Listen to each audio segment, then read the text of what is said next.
Hello everyone, আসসালামু আলাইকুম। আজকে আপনাদের জন্য ছোট্ট একটা ভিডিও নিয়ে আসলাম। দেখেন এখানে এতগুলো শাক, দেখে কি মনে হচ্ছে আমি এগুলো বাজার থেকে কিনে নিয়ে এসেছি, তাই না? কিন্তু না, একদমই না।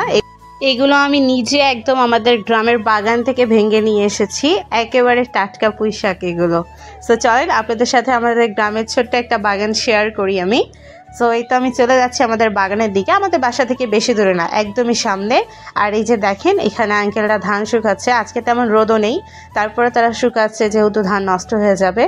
সো এই তো আমরা চলে এসেছি বাগানে। চলেন আপনাদের বাগানের ভিতরে গিয়ে দেখাই। সো প্রথমে আপনারা দেখেন এখানে ঢেঁড়সের অনেকগুলো গাছ রয়েছে, আর সবগুলো ঢেঁড়স গাছে কিন্তু অনেকগুলো ফুল হয়েছিল, কিছু কিছু ঢেঁড়স হয়েছিল। এই যে দেখেন কত কচি একটা ঢেঁড়স, আরও অনেক জায়গায় ঢেঁড়স হয়েছিল। এই যে দেখেন এই ঢেঁড়সগুলো কেবল হচ্ছে, আর এখান থেকে যতদূর চোখ যায় শুধু সবুজ আর সবুজ। এই যে এখানে পাটা শাকের গাছ আছে অনেকগুলো, এখানে ঢেঁড়স গাছ, পাটা শাকের গাছ, তারপর বেগুনের গাছ। এই যে বেগুন এখনো হয়নি, তবে বেগুনের গাছে অনেক ফুল ধরেছে, অনেকগুলো বেগুন হবে এখানে। আর এই তো এখানে দেখেন পুঁই শাক, এখান থেকেই পুঁই শাক ভেঙে নিয়ে গিয়েছিলাম।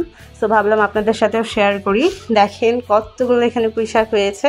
আর ওই পাশে যে ধানের ক্ষেত, ধানগুলো পেকে কি সুন্দর লাগছে দেখতে, মাশাআল্লাহ। আর পুঁই শাকের ঠিক অপোজিট পাশেই দেখেন মরিচের গাছ, আর মরিচও কিন্তু অনেকগুলো হয়েছে এখানে, মাশাআল্লাহ। আর মরিচগুলো কিন্তু খুবই ঝাল, আমরা কিন্তু এখান থেকে ভেঙে মরিচ খেয়েছি, খুব ঝাল এই মরিচগুলো। সো এতটুকুই ছিল আমার আজকের ভিডিও। আল্লাহ হাফেজ সবাইকে।